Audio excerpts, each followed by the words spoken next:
du coup, tu nous as parlé du protectomètre. Tu nous dis que ça permet d'autonomiser le patient, que il devient vraiment acteur de sa prise en charge. Là, moi, le premier mot qui me vient à l'idée, c'est waouh, quelle sérénité pour le patient, mais aussi pour le thérapeute finalement. Ouais, mais ça me fait rebondir, je pense à deux choses. Sérénité pour le patient, parce que du coup, souvent, alors si on parle de douleur, de toute façon, c'est toujours peut-être plus agréable que de vivre soi-même des réussites parce qu'on a mis quelque chose en place, c'est-à-dire qu'on est fier de soi-même. Mais particulièrement chez le patient qui vit des douleurs chroniques, des douleurs qui sont là depuis longtemps, ce sont souvent des patients qui ont perdu confiance en eux, qui ont perdu l'estime d'eux-mêmes, qui sont souvent noyés sous tellement de symptômes et qui ne savent plus quoi mettre en place, et que déjà de redevenir acteur et d'avoir ces petites réussites, tiens, j'ai réussi à moduler ma douleur un petit peu, ok, la douleur est revenue, mais je sais quand même le faire. Et toutes ces petites réussites et toute cette autonomisation, non pas dans le sens je laisse le patient se démerder, mais dans le sens je redonne des stratégies au patient pour il soit plus serein, il est plus stable dans sa vie. Déjà, ça, c'est énorme et ça apporte de la sérénité au patient, ce qui nous aide ensuite à avancer dans la prise en charge. Donc voilà, ça me fait rebondir. Et sérénité pour le praticien, euh, je dirais oui et non, et je vais discuter mes oui et non. Oui, en effet, c'est la finalité, et moi, c'est ce qui me passionne, c'est vraiment le sujet qui me passionne, cet aspect de comment est-ce que moi, je me sens en tant que professionnel de santé, parce que je considère que si moi, je suis bien dans ma posture de professionnel de santé, ça va rayonner vers l'autre et je vais plus facilement accompagner l'autre, particulièrement le patient qui vit des douleurs chroniques, invalidantes, déstabilisantes. Ce sont souvent des prises en charge qui sont estimées comme étant délicates pour les professionnels de santé. Donc clairement, l'idée finale pour moi, c'est d'apporter de la sérénité, mais je dirais le petit non euh, parce que en effet, c'est pas forcément quelque chose qui arrive au premier abord.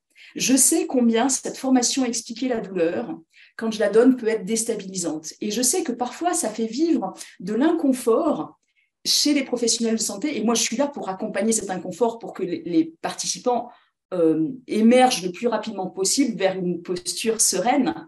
Et cet inconfort, il est souvent lié au fait que on a été formé pour répondre aux patients, on a été formé pour trouver des solutions et que toute cette approche d'expliquer la douleur, et pour moi, toute approche d'un patient qui vit une pathologie chronique et particulièrement une douleur chronique, c'est de collaborer. Et quand on collabore et qu'on discute, on va dire, au même niveau avec le patient, on peut plus se mettre en posture de professionnel de santé qui est au-dessus et qui sait les choses. Et donc, c'est d'accepter de se dire, OK, moi, je sais ça, je suis expert dans cette partie-là parce que je suis professionnel de santé, mais le patient, il est expert dans son vécu. Et ça veut dire qu'on va discuter d'égal à égal, et ça peut être déstabilisant, et c'est ce que je fais vivre dans les formations Expliquer la douleur, c'est que voilà, d'avoir la connaissance de la neurophysiologie, c'est une part, mais finalement, l'approche Expliquer la douleur, c'est aussi apprendre à savoir comment se positionner face au patient pour susciter ces déclics qui vont faire que le patient va nous accompagner dans la rééducation qu'on veut lui faire vivre. Et donc ça peut être déstabilisant dans un premier temps, et normalement, on essaye de le stabiliser au cours des 2 jours de la formation, pour ensuite que les participants, pour que les professionnels de santé qui ont vécu cette formation se retrouvent beaucoup plus apaisés à savoir comment se positionner face aux patients. Et c'est, je dirais même, il y a une personne qui m'a partagé ça il n'y a pas longtemps, donc j'y pense.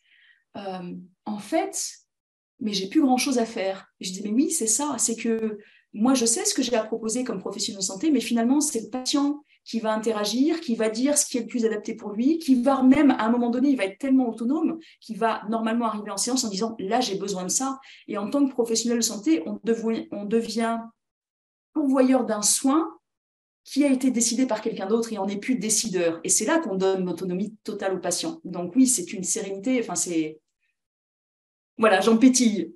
Donc, j'imagine, pour ceux qui ont, je sais qu'il y en a certains là qui sont là, qui ont déjà vécu la formation, j'espère que vous pétillez tout autant de vous placer dans cette posture de collaborateur de santé. Il me semble avoir été trop déstabilisante sur le changement de posture. Donc, peut-être je peux compléter une chose. Expliquer la douleur, ça ne veut pas dire changer sa posture professionnelle. Mais il se trouve que quand on comprend comment fonctionne la douleur Et quand on comprend que nos propres postures de professionnels de santé peuvent induire une modulation chez le patient, et donc au mieux, je n'ai pas envie d'être dans les aspects qui vont moduler dans le sens dangereux, j'ai plutôt envie d'être dans le sens sécurisant. Quand on comprend ça, on est obligé de le vivre, parce que sinon on alimente la chronicité, parce que sinon on alimente l'expérience douloureuse du patient. Et donc finalement, c'est pas tant que expliquer la douleur veut dire changer nos postures, mais c'est que expliquer la douleur, quand on a compris la logique du fonctionnement de la douleur et comment est-ce qu'on peut aborder le traitement, particulièrement des douleurs persistantes, dans le sens avec une sensibilité accrue des différents systèmes. Et bon, là, je pars dans le détail, donc je ne vais pas creuser plus. Mais quand on a compris ça de façon naturelle, on en arrive à vouloir faire différemment. Et souvent, les participants qui viennent à ces sessions aussi, ils sentent bien qu'il y a quelque chose qui n'est pas juste dans leur posture, ou alors ils ont entendu, mais ils sont tiraillés entre j'ai entendu ça, je devrais faire ça, et puis souvent l'excuse c'est ah mais j'ai pas le temps, ah mais de toute façon, mais non mais c'est le patient qui n'a pas compris, non mais c'est parce que moi je vois que des patients qui ne veulent pas s'impliquer, et souvent je dirais, peut-être ça va apaiser ce que j'ai partagé avant, quand on perçoit une problématique à l'extérieur de soi, ce qu'on pourrait appeler le locus externe, c'est que souvent il y a quelque chose qui nous dérange trop. Et souvent, quand on identifie cette problématique à l'extérieur de soi, c'est que de la même façon, et oui, mais et ce patient-là, il va aussi avoir tendance à se dire non, mais si j'ai mal, c'est parce que le boss veut pas que je reprenne, ou c'est parce que ma femme m'écoute pas, ou c'est parce que il s'est passé ça, voilà. Et souvent, on rencontre des patients qui sont dans le locus externe, à trouver des excuses à l'extérieur. Et peut-être qu'en effet, il y a des facteurs qui modulent à l'extérieur, mais l'idée, c'est comment est-ce que moi, je peux trouver mes propres ressources à l'intérieur de moi. Et donc, on se dit, ben voilà, le patient, il ne veut pas s'impliquer, alors que moi, j'aimerais qu'il s'implique parce qu'il a les ressources à l'intérieur de lui. Et soi-même, en tant que praticien, on va se dire, bah oui, mais c'est la faute du patient. Et souvent, quand on est dans ça, c'est qu'on a des choses à travailler en soi. Et en tout cas, moi, c'est ce que j'adore faire. Donc, j'espère qu'on se rencontrera si c'est une de vos questions ou qu'on continuera à échanger si on s'est déjà rencontrés parce que ce sont vraiment des thèmes qui me tiennent à cœur.